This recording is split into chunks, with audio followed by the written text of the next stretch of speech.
it works. That's us. So, good evening and welcome to Table Tennis Scotland. My guest tonight is a 3 times cadet national champion, a 4 times junior champion, a 5 times under 21 champion, and a 6 times senior national champion. She's also a Commonwealth team medalist, and at the moment she's fighting to get to Tokyo for the Olympic Games. So, welcome, Charlotte Carey. Thank you very much for having me. Good. And as usual, we've got Mark, who will be asking the questions and looking up all the facts. Now, Mark is a national selector, and he was also an international table tennis player himself. Depending where you're looking, we have Tessa Yao from Aberdeen. She is our current junior champion, moving into senior table tennis. And we also have Amelia and Holly, who are both junior international table tennis player. Matt, once again, will be picking up your questions on YouTube, and I'm looking forward to a lively evening. Well, Charlotte, tell us about your times in Scotland. So I went many a time when I was a junior to play in the international schools competition in Largs. I've played in the West of Scotland Open. I think I might have won the West of Scotland Open, but I'm not sure. And I've been to Edinburgh on holiday, lovely place. Always good experience in Scotland, really. Brilliant, brilliant. Okay, so I'm just going to turn the clock back a few years. I have this netball player who's pretty good, but she's a very talented footballer, which is a theme for these Zoomcasts. I've now got more than 11, so Ryan Jenkins will be on the subs bench as Charlotte takes a place in midfield, and she's doing exceptionally well with the football. But in comes Grandad and teaches her another sport. Tell us about that, Charlotte. Yeah, so me and my granddad, we still are really close. When I was younger, I used to spend a lot of time after school. They used to pick me up from school quite often. So yeah, I always used to look up to him. He always played table tennis in the local club. It was actually they trained in a primary school. It was kind of old men training there, and I always begged him to take me along. And yeah, I couldn't really see over the table. So one day he took me along, and I loved the sport ever since, really. Yeah, but during that time, you were still playing netball, football, and table tennis. So did you? Yeah, I was just coming out of my football days then. I played for a boys team, and I started playing table tennis. And obviously in school, I played netball. I used to love playing netball. And one time I hurt my finger, and I went to training, and Ryan Jenkins, my coach, told me to make the choice. I can't be coming all the time with injuries. So he said, choose, and obviously I chose table tennis. I don't think I was ever going to be an international netball player anyway, so I think it was the right choice. But yeah, table tennis has been my main sport. I do a lot of fitness, but yeah, table tennis is the one, really. Right. So your dad's teaching you to play. Sorry, your granddad, being a granddad myself, your granddad's teaching you to play, but then you're spotted by the Welsh legend Alan Griffiths. Tell us about that. Yeah, Alan was the national coach when I started coming into the national team. Alan was a great guy. He's a lovely man. He kind of gone off the scene a little bit now, but Alan worked a lot with me when I was younger and really supportive. As I said, really nice guy, and I had some great trips away with him when I was a junior. And yeah, but then recently Ryan Jenkins is the national coach, and same thing from there. He's worked really closely with me since then.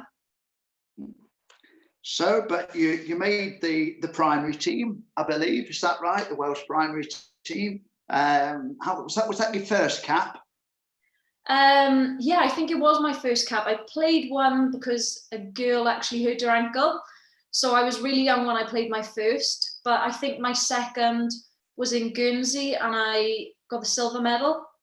But yeah, I played primary schools, then obviously worked my way up into the senior team. Yeah, I mean, it's really interesting this because the British schools. It seems all of our guests have come through the British schools, and most of them have also played in the home nations as well. And these are really, really important stepping stones.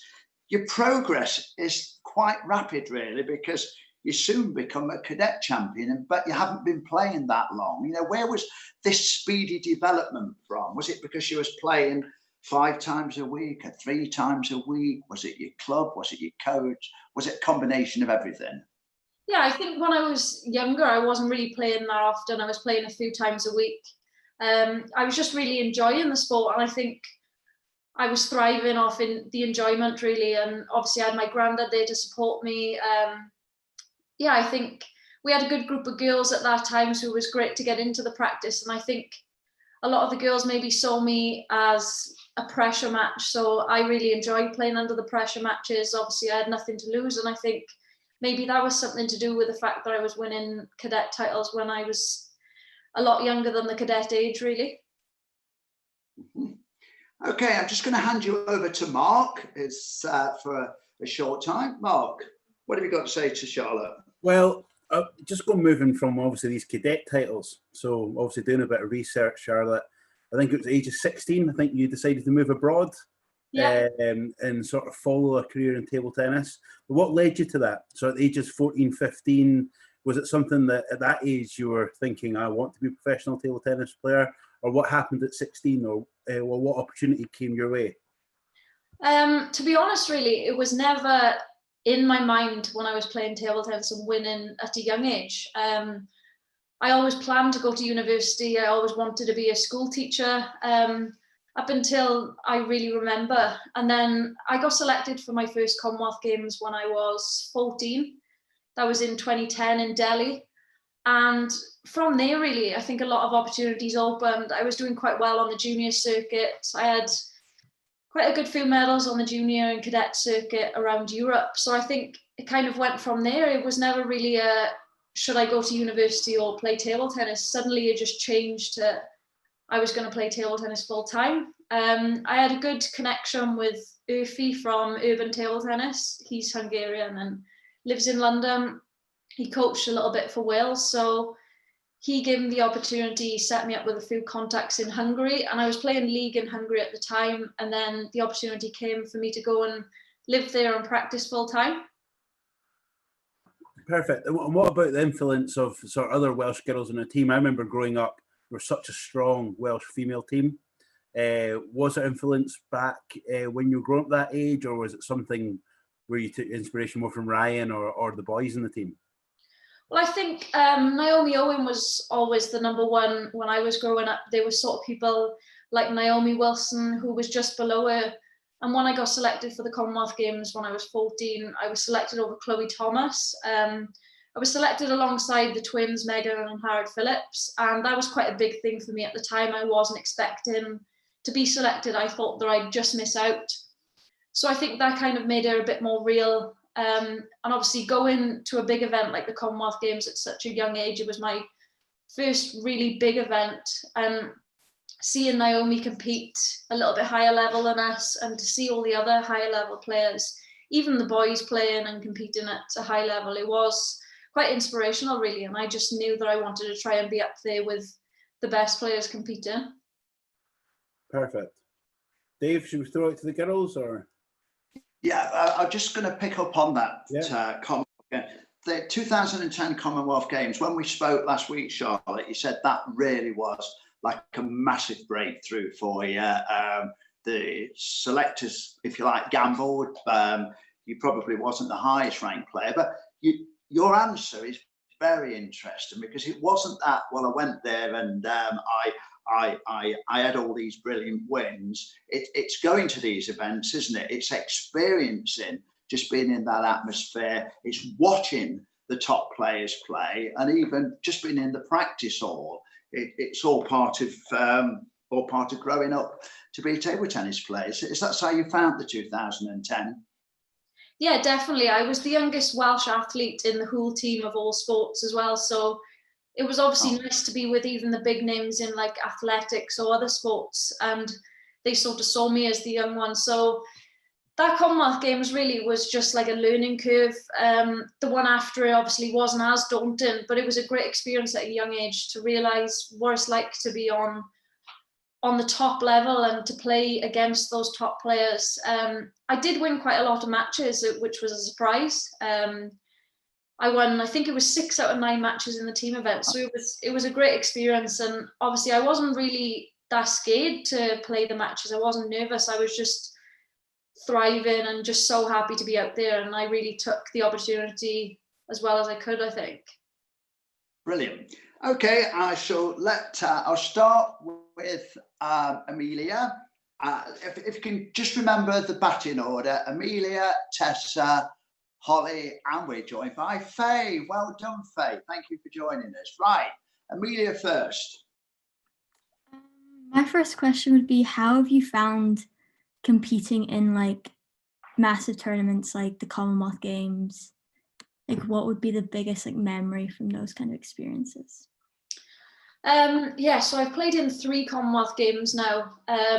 Delhi, as I said, was just an eye-opener, really. It was something else. It was just all the people, all the different athletes, the village. It was amazing to see that for the first time. Obviously, it was quite daunting, but it was just really exciting. Glasgow, I think, I forgot to mention where I came to Glasgow for the Commonwealth Games. Yeah, but Glasgow Commonwealth Games, I think, was my favourite one. It felt like kind of the Scots go behind us a lot.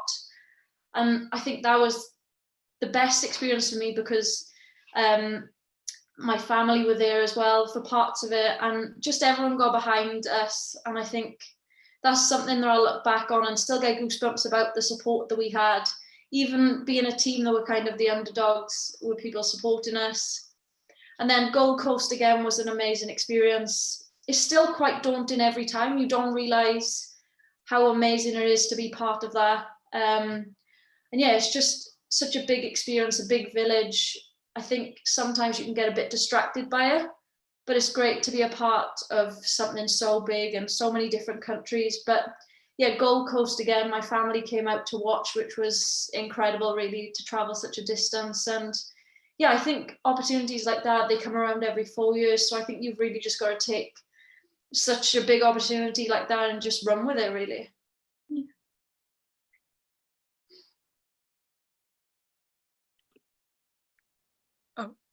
So I've kind of got 2 in one. So the first one, how have you been training during lockdown? And the second one, I've been reading this article about how top athletes are struggling with their mental health during lockdown. So how have you yourself tried to kind of stay in a good mental state? Yeah, obviously, I think lockdown has been really tough for everyone. I've been home for 4.5 months now, and I've not been home for this long. Even when I was a cadet, I was always traveling to tournaments and stuff. So I haven't been home for this period of time in years.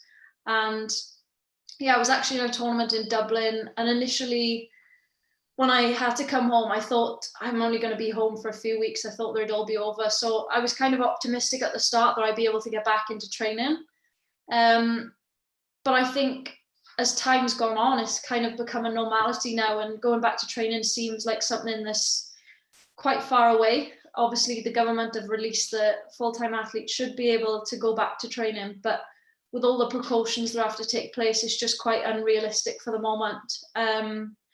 Yeah, I think I've just been doing a lot of fitness and psychology, really.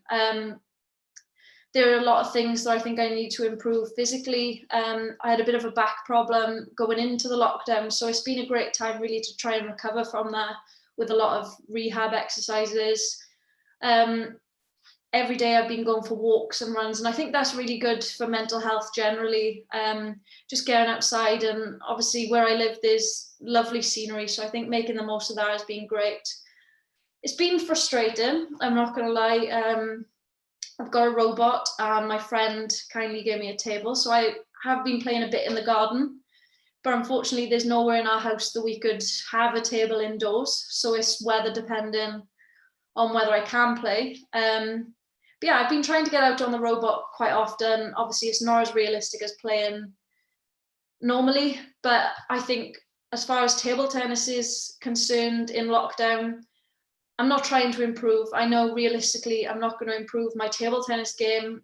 I can probably get a bit better at a few things like technique and stuff on the robot, but my overall game isn't really going to improve with serve and return because I'm not playing against a person, I'm just playing against a robot. So yeah, I think physically I've been improving a lot. I've been doing a lot of high intensity training and just trying to get a bit sharper so I feel sharp and I'm 100% ready when I can go back to the table. And yeah, I think as far as mental health is concerned, I've kind of just been prepared for the ups and downs. Obviously, when I went into lockdown, it was devastating because I was my team was second in the league in Sweden and we were going into the semi-finals. And in Spain, we were top of the league. So it was really disappointing and upsetting actually to have to finish those seasons when it's my last season in Sweden. I'm not signing for them next year. So it is disappointing to not be able to have the chance to try and win the league. But I think, yeah, lockdown has brought pretty much everyone a lot of ups and downs. So I think you've just kind of got to ride it out. I'm studying sports psychology as well at the moment. So that's been good to think about things like that and to think about my game mentally as well. I think just keeping myself busy, and obviously Zoom's a great thing. So I've been able to keep in contact with friends as well. So yeah, ups and downs, but I've got through it fine. Excellent, Tessa. And it's Holly's next. So why did you decide to move to Sweden to play rather than like any other country? So this would be when I moved to Sweden, it was my 3rd or 4th year playing full time, and I've been in a training center in Germany. I've been in Hungary, and I think Sweden was kind of developing when I went there. There were a lot of good players coming into the club that I chose to go to. I practiced in Halmstad and it's south of Sweden, and yeah, there were a lot of good players, a lot of girls and boys, which is, I think it's hard for girls to find full-time centres. A lot of the full-time centres are geared towards men. There are a lot of training centres for men, but there are not so many for the women. So I think when I found this centre and I'd heard a lot of good things about it, I think that I realised that it would be a good opportunity. There were a few other British people there, so it was good to go somewhere that I knew a few people as well. So yeah, I really enjoyed it. I've stayed there for 3 years. Next year I'm going to be moving, but yeah, I've really enjoyed it and it's been a great experience. I've got a follow-up question, Holly, or shall I go over to Faye? Faye, your question. What early European tournaments did you play? Because for quite a lot of young girls, we find that it's quite a big jump to go from something like Scottish tournaments to European Youth Championships. So what more open European tournaments did you play when you were younger, and how did you find those experiences? So when I was a cadet, I played in the Namur tournament. There were a few smaller scale tournaments in France and Belgium. I think there are tournaments like that still going on, but they're maybe for a younger age at the moment. But I think I played a lot on the Junior Pro Tour. I started off playing on the Cadet Pro Tour and the Junior as well. And I think tournaments like that, you do get a lot of matches. Obviously the team event as well. They can be tough, but at the same time, there are a lot of matches that you can win. There are a lot of different countries to play. I think sometimes, especially now as a senior, there are different events that get better players playing. So I think you can look at previous years and see who've played the events. Obviously, some tournaments, there are a lot of Asian players. They are kind of the ones that I'd be trying to avoid now. If I'm trying to do quite well, I want to be trying to compete with the top European players at the moment as kind of a stepping stone before going on to playing with the best Asian players in the world. So I think, yeah, you can definitely check the lists to see who've played the previous years.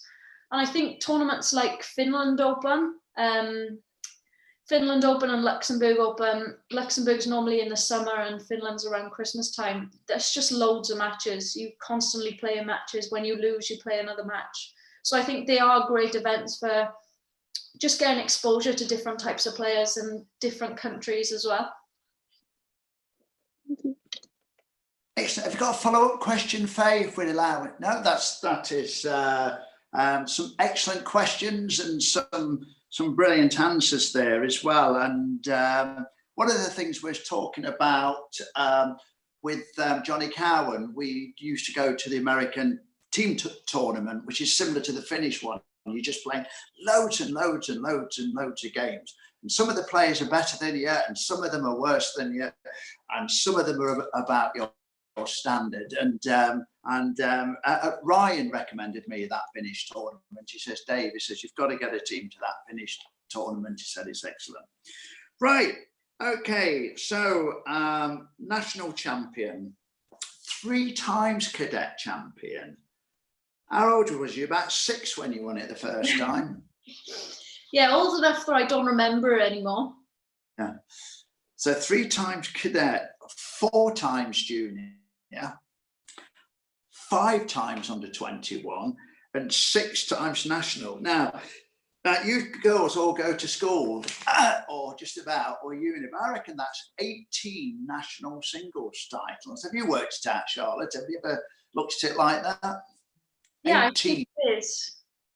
Yeah, and I bet you've won some doubles as well, have you? Yeah, I've won the junior doubles a few times. I can't remember how many, but I've won mixed doubles 9 times and women's doubles 8 times. Wow. Okay, let's go through that first national title. Okay, you've not won a national title and you're heading to play in the cadets. You're obviously 3 years younger than everybody else if you can win 3. So, were you favourite? Did you expect to do well? Let's go through that very first national title.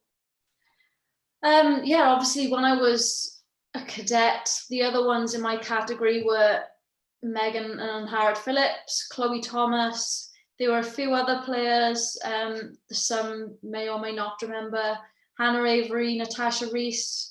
We did have quite a good amount of girls at that time.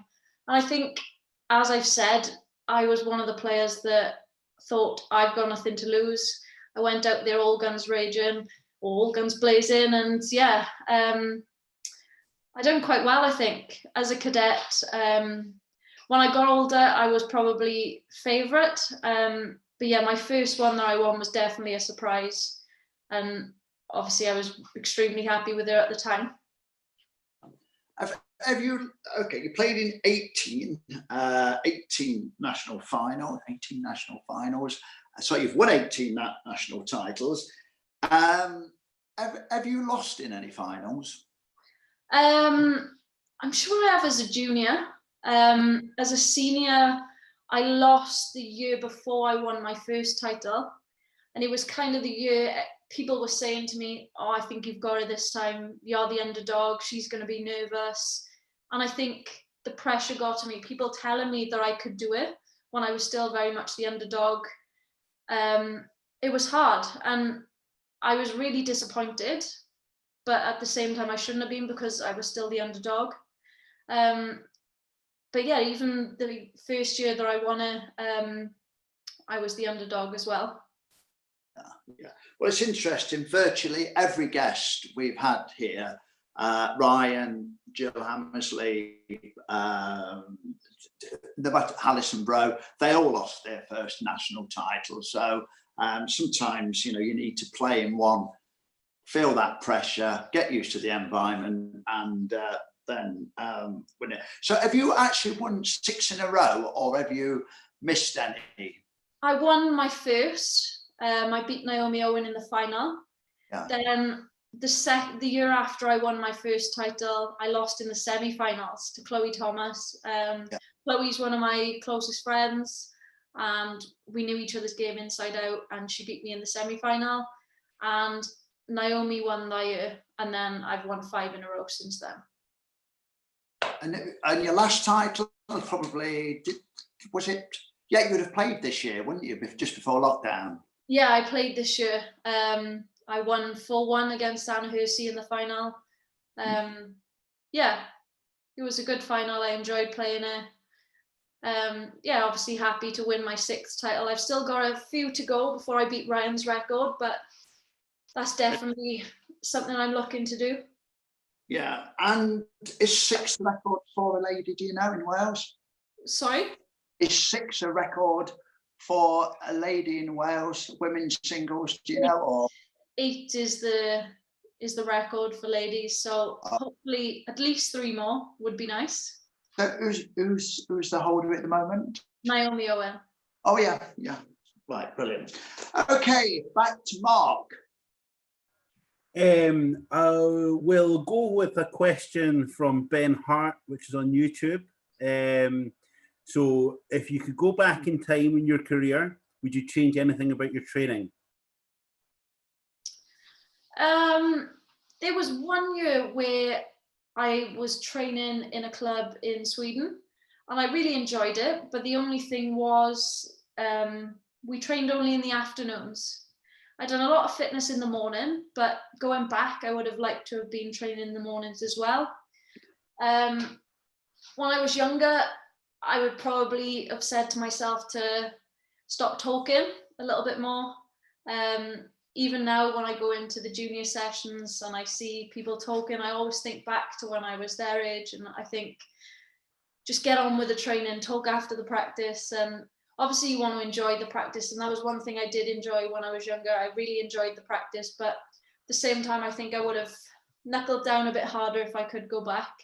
But yeah, the last few years, I think that I've really tried my best, and yeah, I think it's going quite well. Do you think that's a part of your training? I mean, obviously, you probably do so much traveling, I think Sweden to Spain and throughout Europe as well. Is table time so critical from when you're on it, that practice time where there's just no room to have that messing around or chatting, or you just have to put your focus into it? Yeah, definitely. If I could have, I would have cancelled out the traveling time. Unfortunately, I've had to play in leagues in the countries where I don't live, because at that time, that was the best option for me to play the best league and practice in the best centre.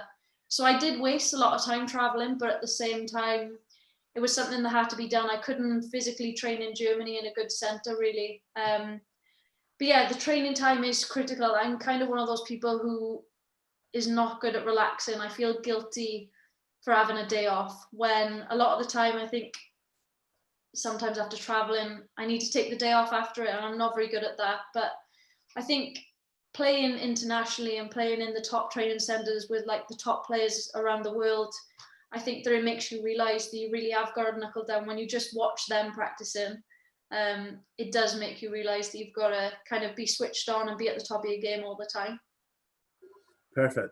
I'm going to move on to the quick fire questions, but I just want to ask you a question just when you mentioned about lockdown. I mean, obviously, if people didn't know, Sweden took a sort of different approach to lockdown period. I understand that I think your club kept playing. Yeah. I mean, also there's been a lot of material thrown about, I mean, that I've seen about how we bring table tennis back after lockdown. But how have you managed to do it in Sweden, and how have you stayed in touch with them, and have you been jealous? Yeah, extremely jealous. My flatmates, they're living a normal life. I think the only thing that's different in Sweden is nightclubs are not open. And I mean, we would go to a nightclub every now and again, but it's not something that happens when we're in regular training. So it's not something that we're missing out on. I mean, coffee shops, restaurants, everything are all open. So yeah, it is weird. I was in Dublin for the tournament with my flatmate, my best friend in Sweden. We were out there playing a tournament together, and normally because we live in the south of Sweden, we fly into Copenhagen and the border closed. So she was able to go back because she's a Swedish citizen, but because I'm a British citizen, I couldn't go back. And yeah, she was quite cautious. The first 2 weeks, she kind of quarantined herself by choice, because she was been traveling and been to the airport. But yeah, now she's living a completely normal life. It's hard to see because I could be back there, but at the same time with insurance, and if I was to get ill when I was traveling, I wouldn't be covered. And it's a difficult situation. Now I'm sort of looking to try and get back. When we can travel further than 5 miles, I think I'm going to be trying to get back as soon as I can, really. But yeah, I'm just craving a bit of normality. Yeah, I suppose it's very tough when the people that you live with and training with are continues normal, and Even though Wales is beautiful, I'm sure you'd rather be back in Sweden. Yeah, they kind of don't understand when I'm talking to them. It's hard for them. Well, I'm sure it's hard for anyone who isn't in quarantine, who isn't in lockdown, to understand what it's like. It's a completely strange situation. No one's ever been through it before. So when I'm talking to them about it, they can't relate. Yeah. So if you're ready, we'll move on to the quick fire questions. So we have 12 questions, so as quick as you can. So question 1, are you a spin-based or a power-based or a 50-50 type player? Oh, no spin, more slap than spin in my game. Power.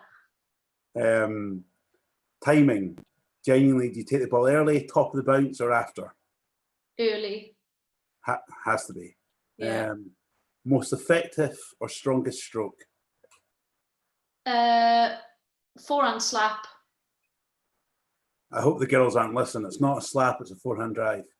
A powerful forehand drive, we can call it. There you go. Least effective or weakest stroke? Forehand topspin from backspin, maybe.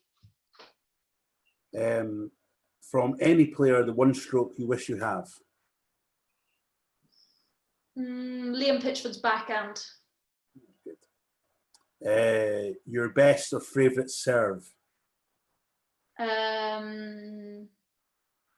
Forehand reverse. Short topspin reverse. The best server you have ever received against? A Japanese player. I can't think of her name, but most of the Japanese have really difficult serves to return.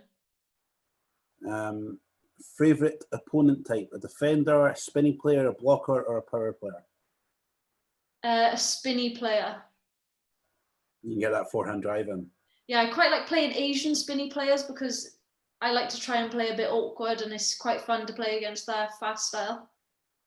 Your least favourite opponent type? Either long pimples close to the table, or a player who like drains the energy from you, who doesn't give you anything. There's no fight in it, and it's just too chilled and plain faced on the table. The best player you've ever played against? Cheng Yi-Ching. She was 6 in the world when I played against her. The victory that gave you the most pleasure? Probably winning my first national title against Naomi Owen as the underdog. And the player you most admire? You've got to be Ma Long. Best player in the world. The Dragon. Yeah.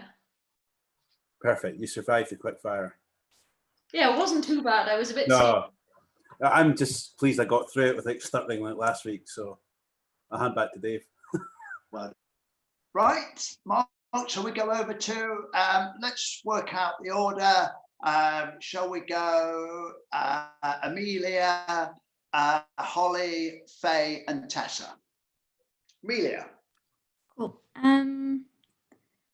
My question would probably be, what were some of the biggest challenges you faced as a junior growing up? Because obviously training can be quite hard to get sometimes, because a lot of the girls experience. Yeah, so I live in a small town. I live about an hour away from the closest training centre, really, where I could train at a high level. So it was hard traveling there most days, and obviously sacrificing time with friends and doing things after school with my friends. So that was a challenge. But I think the main challenge for me really was when I decided to go and play full time. Obviously leaving behind friends and family, and choosing to go and play full time when they were all going off to university. That was tough. But I think, trying to fit things in. When I came home, I was trying to see my friends, trying to fit in good quality practice and schoolwork as well. But yeah, I kind of like that challenge, trying to fit everything in and planning things. So yeah, it's tough, but I think if you want to be a good player, I think that's a sacrifice that you have to make, traveling an hour to training sessions. I think that's something that has to be done if you want to be a top player, I think.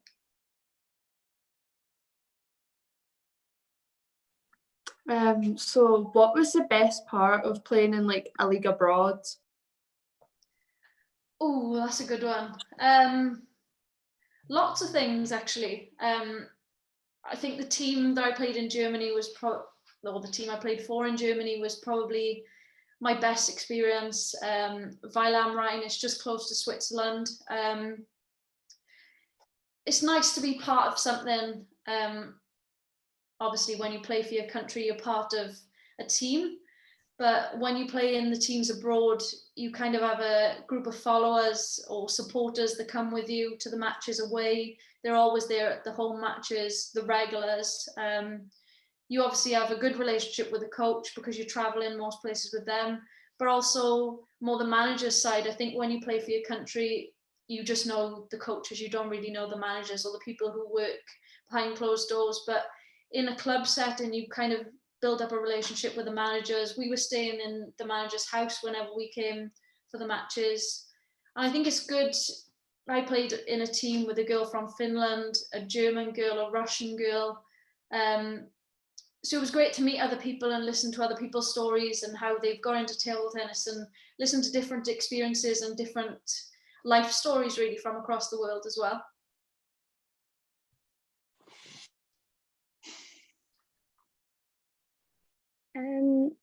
For like, you will have had a lot of coaches over your career.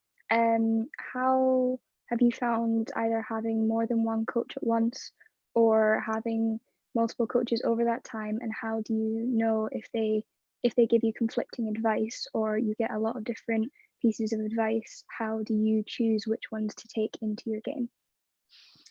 I think obviously with me living abroad, I've had very different perspectives. Really, I've had sort of a Swedish perspective, and Ryan Jenkins being the national coach, Steve Jenkins being a national coach as well. I think a lot of the time you can take bits from every coach, and I think it's an advantage in some parts to have a lot of input from different coaches. I think you can take good bits from every coach, and I think a good thing has been being able to talk to this coach and say, oh, well, my coach said I should do this. What do you think? I think you can always speak to a coach. A coach should always be approachable. So you should be able to talk to them about the different advice that you've been given. And I think they can work together at times. It's been difficult at times for me because I live in Sweden. My coach is in Sweden. They don't see me in tournaments really. This year they got to see me play the league. So they were coaching me in practice, but then maybe in international events, I would have a different coach every time. So it can be difficult. If you haven't got a good relationship with a coach, it can be difficult, but I think you've just got to try and work on that. And I think one thing that I'm going to do going ahead from the future, I think I'm just going to try and build up a relationship with the international coach and the national coaches so that they can work together and they can both help me and both have an input.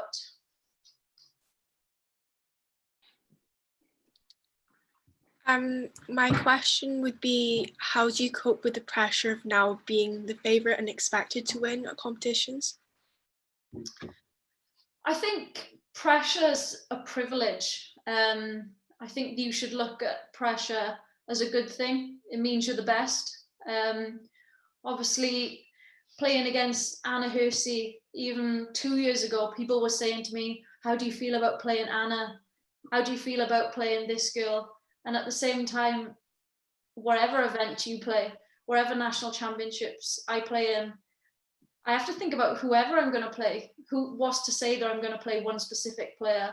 I think that any player behind you, they are obviously the underdogs. They have nothing to lose. But at the same time, you're better than them for a reason. You've got a better game. I think you need to trust what you've done and believe in yourself. Obviously, they have nothing to lose. They can come out swinging, but at the same time, you've got to believe in your level and really believe it for yourself. You don't need any input from anyone else. If anyone else is questioning who you could play against and whether you feel pressure or not, I think that's something that you have to deal with yourself. any input from anyone else is not relevant. You have to go out there and play the game on your own. If your parents say to you, are you nervous or how do you feel? It's not their business. They go in, they just come in to watch. At the end of the day, you're the one on the table playing the game. So I think trying to block out all the distractions and trying to think, are you nervous because you're nervous yourself, or are you nervous because you're thinking about other things? Are you thinking about getting into a team? I think the main focus is just playing that game, and obviously there is pressure, but you shouldn't think about the external factors about, well, will this person say if I lose, or will I not make this team? I think you just got to treat the game, and the person you're playing against is the same as you. Everyone's equal when they come onto a table tennis table. So I think just believing in your own ability is a big thing, and everyone feels pressure. I think trying to turn the pressure into a positive thing has been beneficial for me, and just accepting that you are going to be nervous. I think when you can accept that you're going to be nervous, then you're one step ahead already. You've got a follow-up question, or quite happy? Have I been round everybody? I've not missed anybody out like I always do. Oh, good, I'm learning, you see, so we're all learning. We've got quite a few viewers from Sweden, Charlotte, so be careful what you say. You're being watched live from there as well. You talk about your forehand slap. It's a new term. I'll write it down. But I wish I witnessed this myself in Alicante. My very first game back with the Scottish national team was Rebecca Plaistow played Charlotte.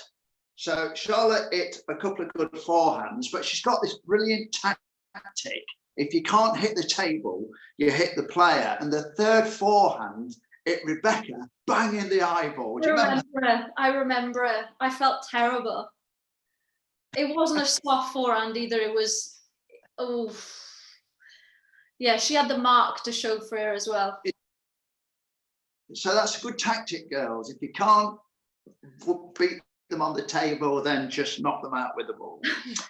Right, so this national champion, I'm just curious. You've obviously played. I just want to ask you about your coaches. Did you mentioned to me Harry? Was it Harry Roberts? Was it? I've got the name right. Barry Roberts. Sorry. Barry Roberts. Adam Robertson's dad. Yeah. Oh right. Can you tell us about? She said he was quite an influence.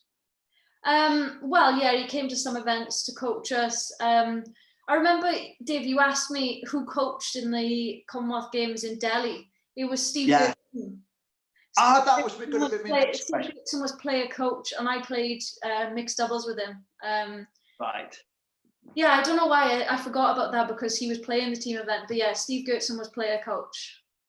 Yeah, funny enough, that was actually my next question, because I just wondered if yours and Stephen's, because Stephen's running our national training camps and he's running them very well as well. I'm very impressed with him. He's doing some excellent work with us. And I thought to myself, Charlotte didn't mention Steve, and I wonder whether their paths crossed, but they certainly did, and he was your coach in Delhi. Yeah, and I played doubles with him in Delhi, and we actually drew the #1 seeds. And I'm sure Steve will remember this story, but we were doing the ball selection before the match against Gao Ning, and I don't remember the female player. But I remember me and Steve were doing the ball selection, and Gao Ning picked up a ball, and Steve decided it wasn't the ball that he wanted to play with. And only for a pure joke, we were playing against the #1 seeds, and he done it, I think, to make me feel at ease, and it really did make me feel at ease. It was obviously huge to play against the #1 seeds. I was nervous, but really it was enjoyable, and I did enjoy playing doubles with Steve. And since then, yeah, he has coached a little bit. I kind of saw him playing out his last senior matches for Wales. I think he's calmed down a bit in the last few years going into coaching, but he was a character when he was playing back in the day. All right. Yeah, well, he's one of my guests next week. So any little stories, Charlotte, that we can embarrass him with next week, then I'd love to hear from them. Right. So you've Stephen, let's talk about other coaches. obviously, Grandad was your first coach, picked up by Alan. Was there any other, like you've said quite eloquently, that, you know, as a player, you must get used to different coaches. If you get picked for the Olympics, it'll be one coach. The Commonwealth will be another. Your national team, you'll have another coach. When you play abroad for your club side, you'll have another coach. Growing up, can you just sort of plot from Grandad? Who was your coach after Grandad? So after my grandfather, I went to a local club where Gerald Watkins was the coach. Gerald passed away, sadly, a few weeks before the lockdown, but yeah, Gerald was a great guy. He put a lot into table tennis. Then I went on to another club, Blenavon Table Tennis. I sort of didn't have the best memories from there. It was kind of a club that didn't agree with things that the national team were doing, and yeah, I think I felt quite isolated being in that club. There were times where I thought maybe about quitting, but then I just decided I'd change to a different club and just continue with the national team. Yeah, I think that played a big part, because it was a time where I was unsure whether I wanted to play table tennis, I guess, because I wasn't enjoying the training there. But yeah, then when I went on to the national team, I really enjoyed it there. There was a changeover, I think, when I was a cadet, from Alan Griffiths being the national coach to Ryan, who's still the current national coach. Yeah, Steve Jenkins, he's coached a lot. He was the women's coach in Gold Coast Commonwealth Games. So yeah, there's been a good few coaches throughout the years, but I would say those are the main ones who've played a part. Obviously in Sweden, Fredrik Håkansson and Ulf Ticken Karlsson have been the coaches, both World Championships medals in team event. So great players still, even when they go into practice now. And yeah, obviously huge knowledge about table tennis, and I think they have led me down the right path with how I should be training and how I should be preparing for events, and maybe a little bit different to what I was doing before, but I think it's definitely a good way to look at table tennis now and treating my sessions importantly all the time. Excellent, excellent. Right, tell us about your national training camps. Were you a fan of going to the national training camps, or?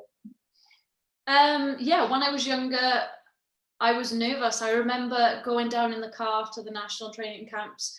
We used to train in the main hall in Wales National Centre, which is a massive hall, which was, for a young person, quite shy at the time. I think that I've grown throughout playing table tennis and living abroad. When I was younger, I was very shy. And obviously I was coming through as one of the weaker players in the squad. So I was nervous to go to the national camps.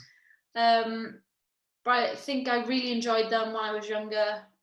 Getting to play with a lot of people older than me, even going on trips, with a lot of people older than me. It was a good experience. And I think experiences like that have forced me to grow up a lot faster. Even when I moved abroad when I was 16, I felt like I was a lot more mature, and I think I learned a lot from being with people older than me at the time. Excellent. Mark, back to you. Anything from you too, Mark? So this is Ben Hart, but no, so yes, it's Ben Hart, sorry. What do you like about table tennis, and why did you pick it over other sports when you were younger? I like the thrill of table tennis. I like the fast points, the speed, the agility, the spins. Obviously, there's a lot of different style in table tennis. So I like trying to figure out different styles. Getting to travel the world, obviously, a lot of good things have came out of table tennis for me. I've made great friendships, great relationships. I've met people all over the world, traveled all over the world. So that's something that's came with choosing table tennis and trying to perform well at table tennis. So I think, yeah, I enjoy the hard work. I enjoy the traveling. Yeah, I like the thrill and the pressure as well. So I think everything added together. Good. I'm going to take you back to a couple of matches that I was looking into. One I remember watching from the Gold Coast, Monika Batra, who had a fantastic championships. I think she won team event as well as individual singles. But I remember watching that match where I think for the first 2 sets, I think she took the first one, second set, you won. And then the match sort of went away a little bit, but obviously she won the gold medal. How did you obviously feel playing in that match, playing there, and obviously playing at a higher level? What did you take away to learn to basically become a better table tennis player, and what was it like being so close to nearly causing an upset? Yeah, I think obviously the Indian table tennis team are really nice, and we talk to them a lot. Obviously playing the Commonwealth Games, we know them fairly well, and I think maybe it's a bad thing to say, but going in, I didn't think that they'd be coming out as the gold medalists. I sort of fancied my chance a little bit. When I saw we were playing against India, obviously it was going to be tough. They're all much better players than us. But I did think that we had a chance. I was excited to play against Monika. She has a strange style, but as I said, I like the challenge. It was quite close. I remember the first 2 sets were pretty close. I could have been 2-0 up. But yeah, she's a great player, and it just shows how much she improved just through the event, winning the gold medal. And I think that comes with someone being a higher level, maybe struggling in the first day, but just really showing how good she is towards the end. But it was exciting to play against them. As I said, they're a great team, and we didn't have much pressure, but at the same time, we thought we had a chance. So it was good to play against her, a different style. And yeah, enjoyable. I remember me and Anna played the doubles. Anna was quite nervous at the start. She hadn't played a doubles with a left-hander in a while or before. And I remember before we went on to the match, we were talking about how we should move. And when I went on, I think my goal as a doubles player was to try and settle her a little bit. And she was thriving there. She had a great tournament. Especially the match in the doubles, we clicked so well together, and I think she really performed well there. There was not a lot of pressure. She was enjoying it. She was getting a lot of media attention. I was trying to push her to be the best she could be, and all in all, I think we pushed each other to do well and win that doubles. Obviously, winning a doubles even against the team gold medalist was something I think that we're still really proud of, and I think we did put in a good performance against them, and I think it just shows that in events like that, people can lose. There are upsets caused. So why can't we cause the upset? I think that was what we were thinking. Why can't it be us who causes the upset? Brilliant.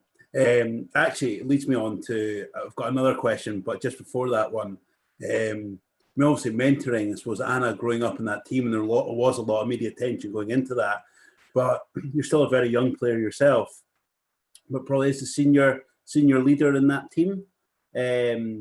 How do you go about that? Obviously, back and seeing these players, and what do you see for the future of Welsh ladies table tennis? With also Anna growing up and you obviously playing in the same team, I think it'd be quite exciting going forward. With my own thoughts.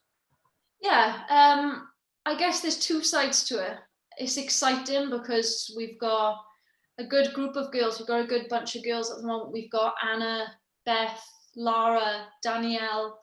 They're all good players coming through at the moment, and it is exciting, but at the same time it's maybe a little bit disappointing that there's no one else really. I've got Chloe Thomas, who's a few years older than me, but there's no one much older than me. It'd be nice if Naomi Owen was still playing, so we all had each other, an older age group, to work together and push the younger ones.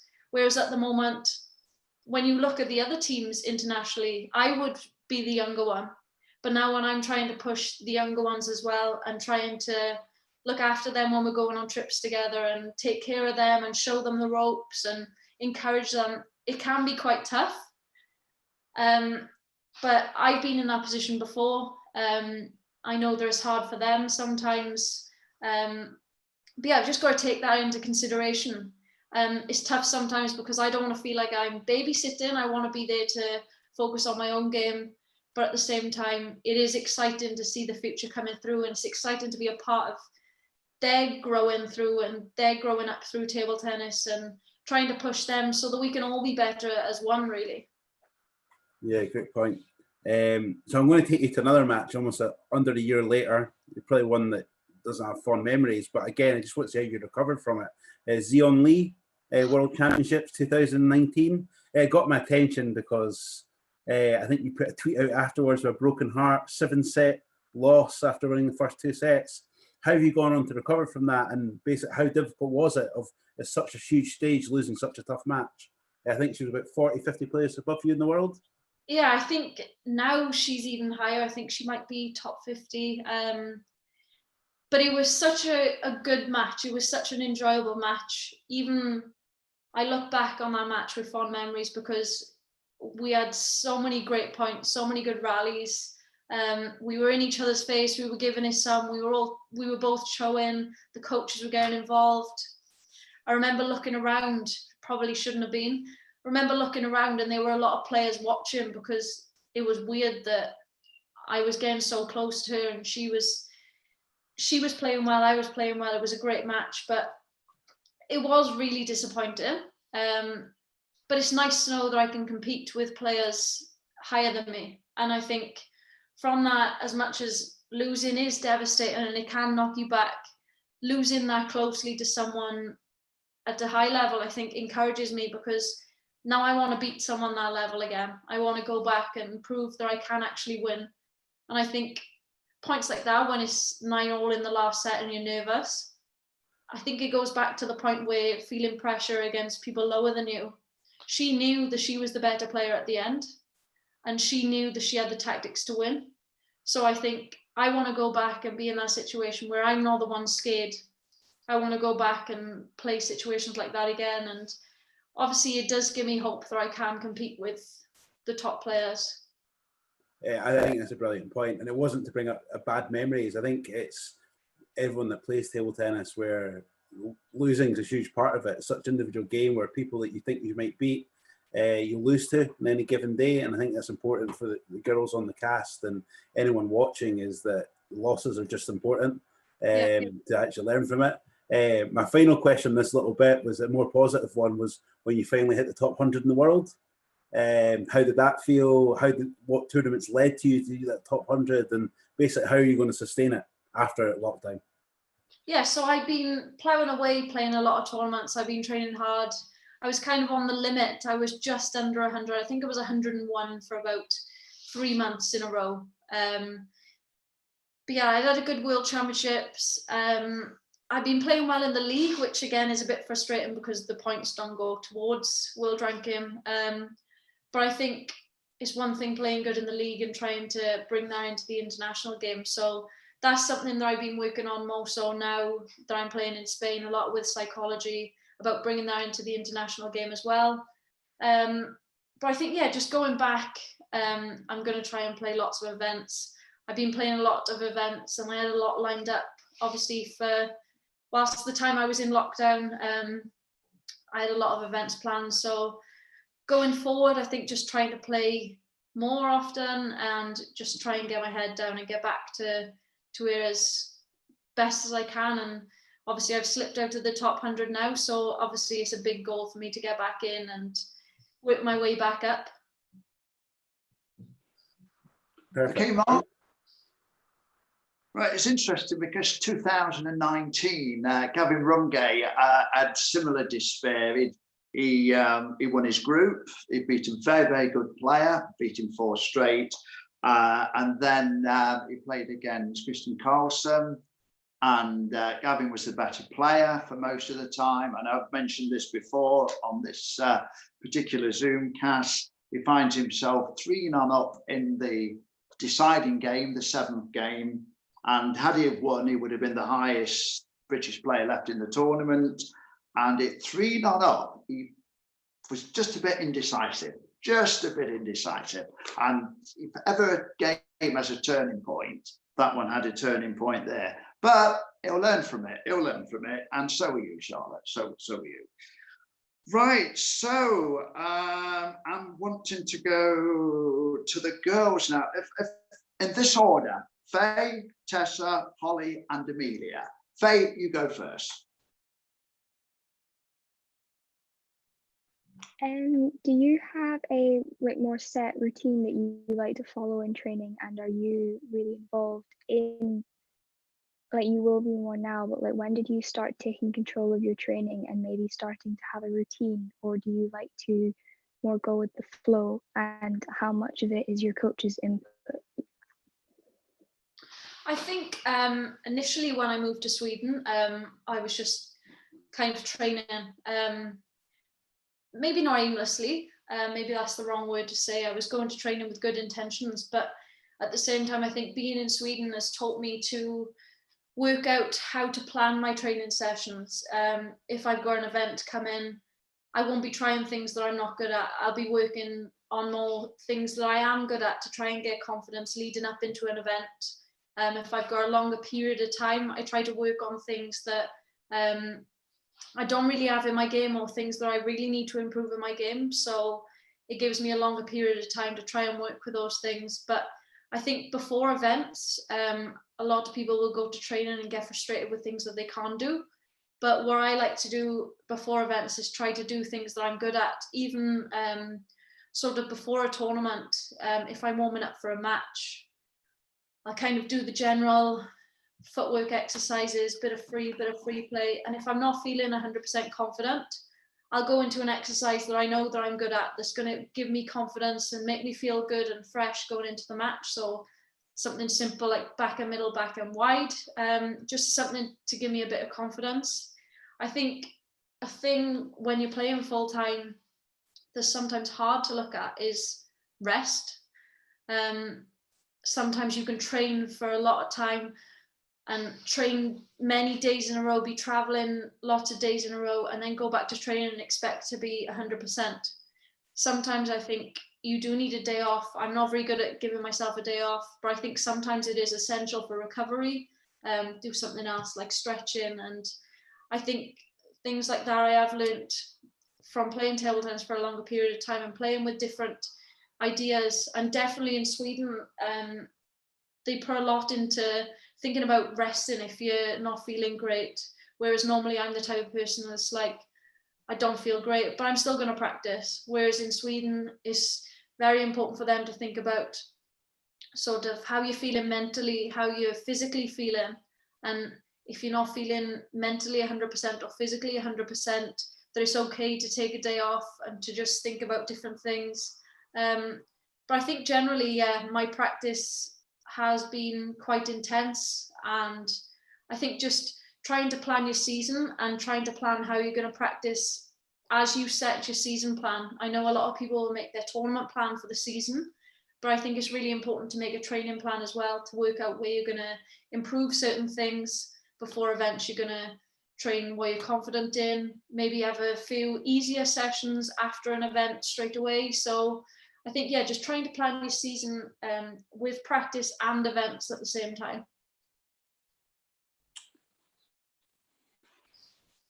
So my question would be, what are your long-term goals for your career now? So maybe not so long-term, maybe is, but I'd like to play the Olympic Games, qualifying for Tokyo 2020 or 2021. We didn't qualify for the team, but singles there's still a slim chance. I'm going to try and do everything I can to qualify. Obviously in lockdown I've been trying to do everything I can so that I'm ready to go back in good shape. But I think the Olympic Games after that in Paris, but then definitely trying to medal at a Commonwealth Games, the next one in Birmingham 2022. And I think getting back into the top 100, that's maybe a shorter term goal as well. But I think long term, yeah, definitely Paris Olympic Games and medaling in Birmingham.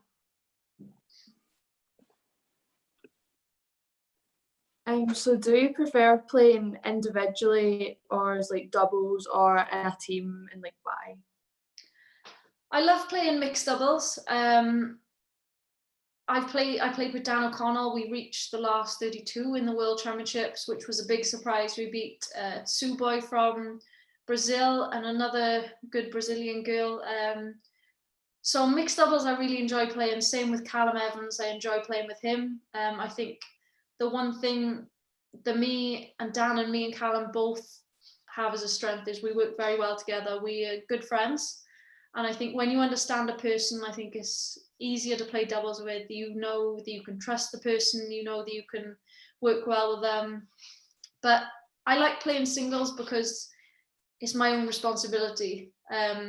If I lose in a team event or if my teammate loses, I don't want to think about that. I like to think about what I can do. Ultimately, when you're playing a team event, you're not in control of the end result. You can do your part, but you can't control what anyone else is doing. I get so nervous watching other people playing, even friends playing. I get really nervous. On the bench, I'm always nervous for my teammates. So in those situations, I like to try and get myself out of the match so that I'm taking the most amount of time to not think about their match and warm up for my own match. But I think, yeah, playing singles where you're fully in control is nice.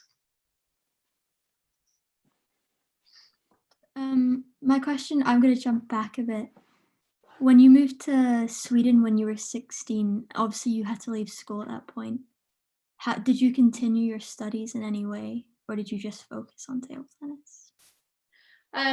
I just focused on table tennis. I think having an opportunity like going full time, I didn't want to, not wasted doing something else, but I wanted to really put everything I could into playing full time.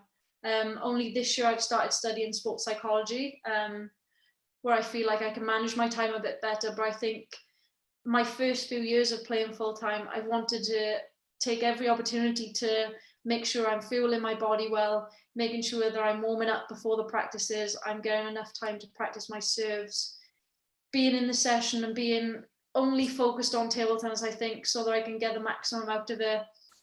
And then obviously with fitness as well, I think trying to channel everything into that has been my main goals. But now with sports psychology is something that is going to benefit my table tennis as well.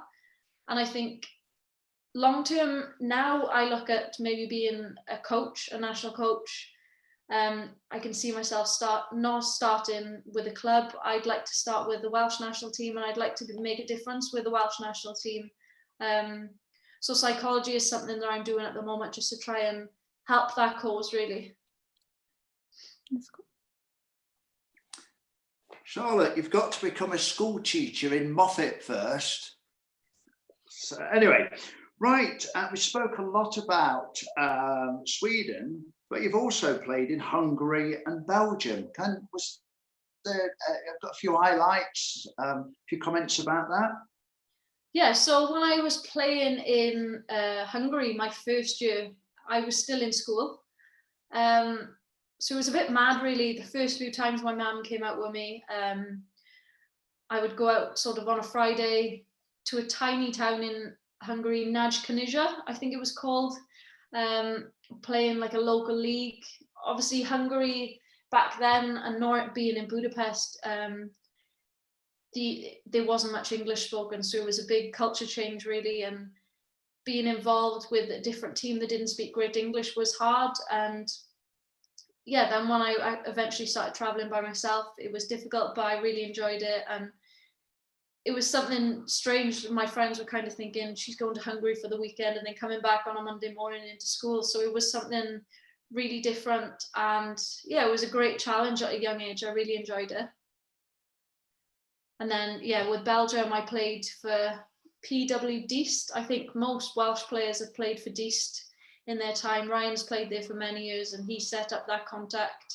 Yeah, that was fun as well. I was staying in one of the players' houses who actually still plays internationally now, and I see her now and we often talk about it. So yeah, it was fun, and obviously a great experience, a great learning curve to learn from different cultures and different places, really.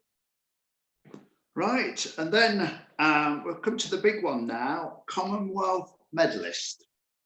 Commonwealth Championships medalist. Yeah, Commonwealth Championship. Well, that's good enough. Tell us about it.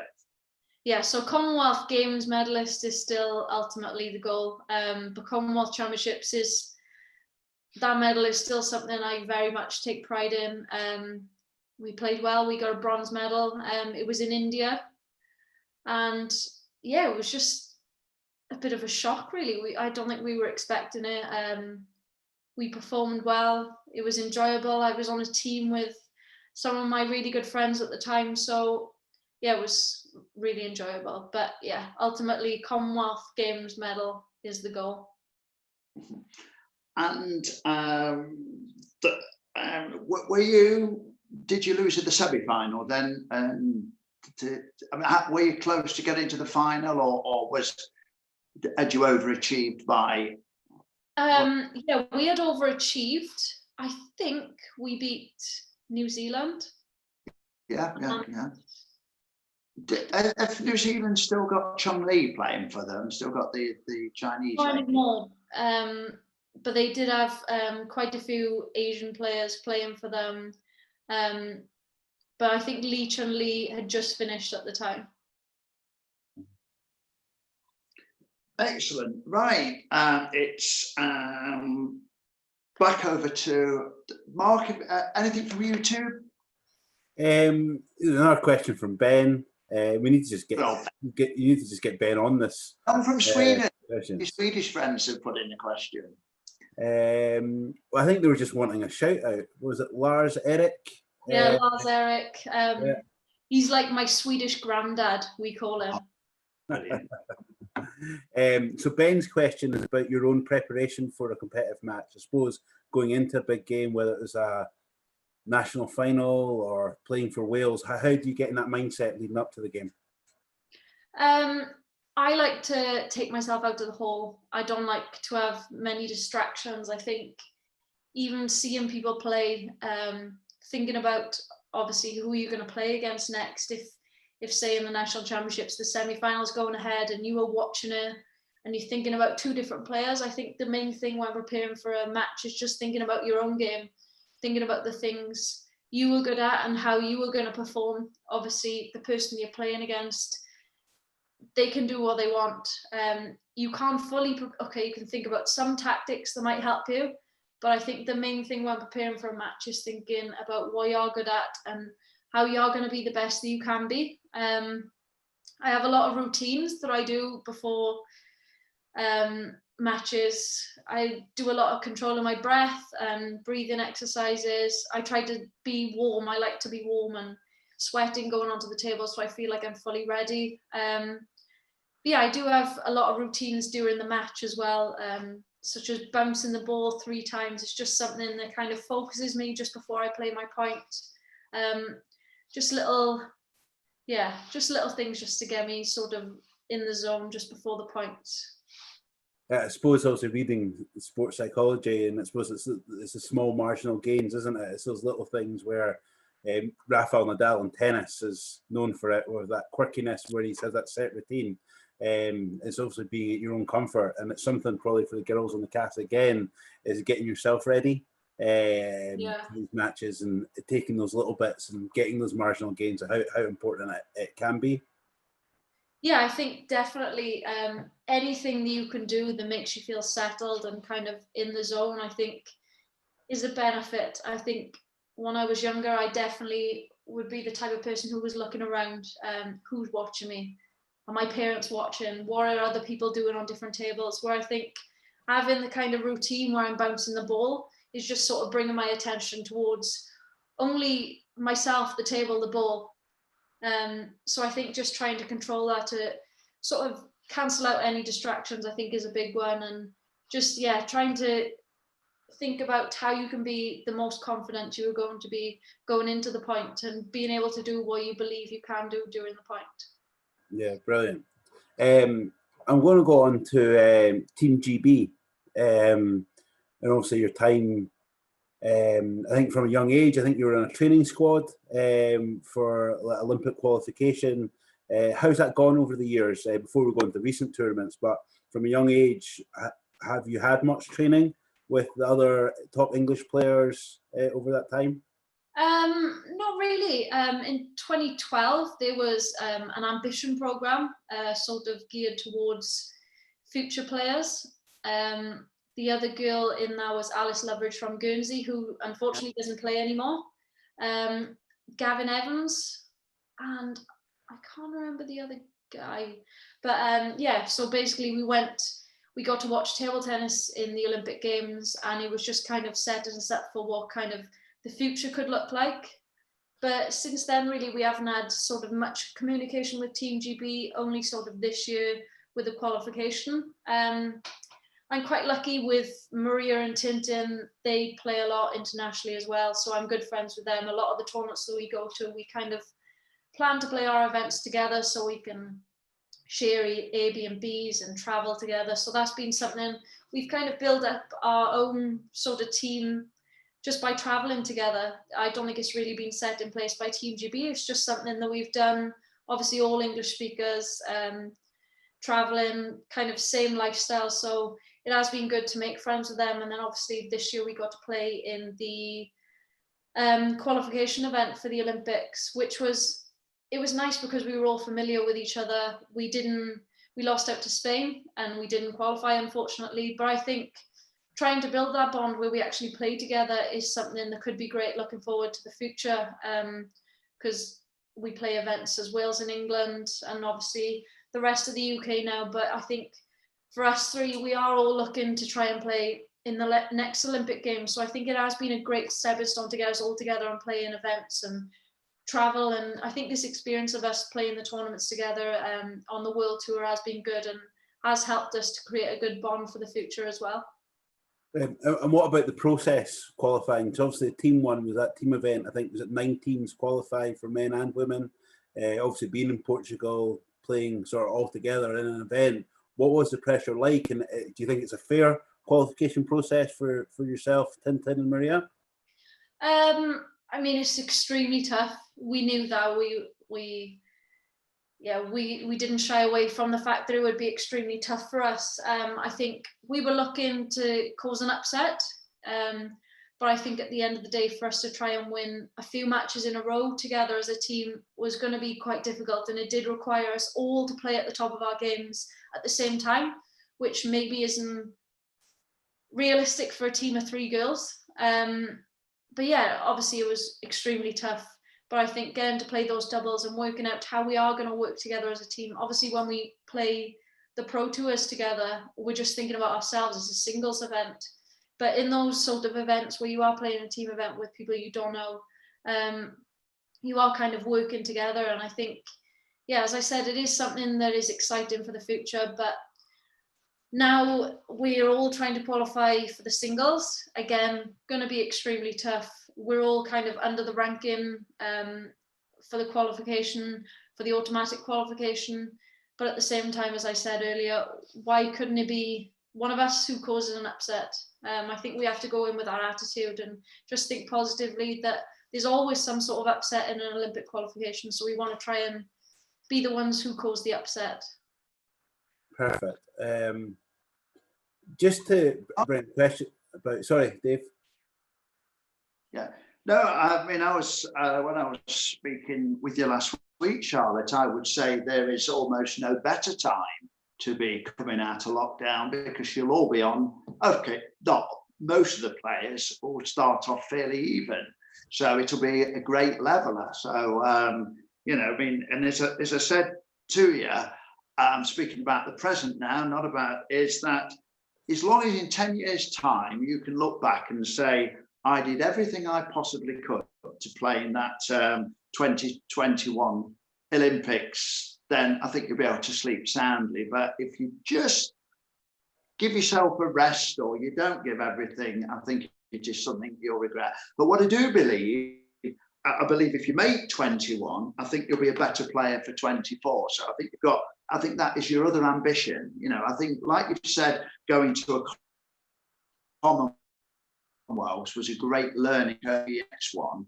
But, you know, if you make it in 21, I think it'll put you in good stead to 24. And you'll still be a young player then. And even 2028, if you've still got the motivation, you won't be too old either. Right, now I'm going to ask the girls to put their hand up if they've got a question, because I know we're running out of time. Can you just, have you all exhausted your questions, girls, or? Yeah, so no hands up. Okay, Mark, have we got any on YouTube? No, nothing on YouTube. I'd probably just have one final question for myself would be, yeah, brilliant. it was actually just watching some of the tennis event that was on that Jamie Murray organised at Roehampton over the weekend, and it was actually got a lot of interest. Our own Gavin Rumsey tweeted about it recently about a British Championships at the end of lockdown, and it's also get your thoughts on sort of British players coming together, because obviously you've talked about that in Team GB, that it's a bit separate, then you've come together off your own back. Do you think we have an opportunity of learning from this, of where there could be more championships, put more British table tennis, you competing against Maria and Tintin on some sort of circuit, as well as other younger players, especially our ones on the cast tonight? Just what's your thoughts on that for the future? I think, obviously, at the moment, we saw with Djokovic getting tested positive for COVID, I think any sort of events at the moment are sort of out of the picture anyway. I'm sure we'll all agree on that one. But I think, as I said on the ping pong show, I don't know if anyone's watched that recently, but I was on the ping pong show to talk about women's table tennis, and maybe even a little bit with table tennis generally in the UK. As there are not many girls in the UK, I think it would be amazing to have a British setup, even British and Irish setup. We all live closely together. It's like an hour flight to any one of our cities in the UK. So I think it would be really good to have some sort of setup where we can have training camps together. The male side of table tennis, there is a lot more players, and I think it would be good if even the male side of things could come together and train as GB. I think when I was younger, there were some camps in Sheffield, because it was a national centre for the English and the British players trying to train for the London Olympics. But I think if we could come together and train like that, I think that would be really good. I think having something where British players didn't need to move abroad could be a really good thing for the future as well. I think what British table tennis really needs is a centre like the Para guys have got. I've been to their centre in Sheffield, and it is amazing setup. They're really good. They've got the fitness, they've got the psychology, nutrition, and a great table tennis side of things. I think that would be really good for us girls, and even the men's side of things. If they didn't have to go abroad, I think the league would improve. I think it would be good if there was a league, if a Women's British League was facilitated for the higher level players as well. Obviously, we've got the home nations, but I haven't played the home nations for I don't know how many years, because the top English don't play. So for me to travel home and maybe miss a league match to play against players weaker than me is not really worth my while. I think it would be good if even just the home nations, if all the top players in Wales, England, Ireland, Scotland, and the rest of them could just bring their top players. I think that would be a good occasion where everyone, their best players, could meet up. And then if that started to happen, then we could look at things with bringing like a top 10 in the UK. I think brilliant answer. Yeah, I think I couldn't agree more. We have an opportunity. Like Colin Dalglish won the home nations, and as far as I'm concerned, he's the British champion, because he's it's the only event where all the four countries come together, and it's something that will go on his CV for the rest of his life. And you're right, we've got to up it. We've got to elevate it, just like the Six Nations rugby. As you say, we're all so close together. Absolutely brilliant answer there.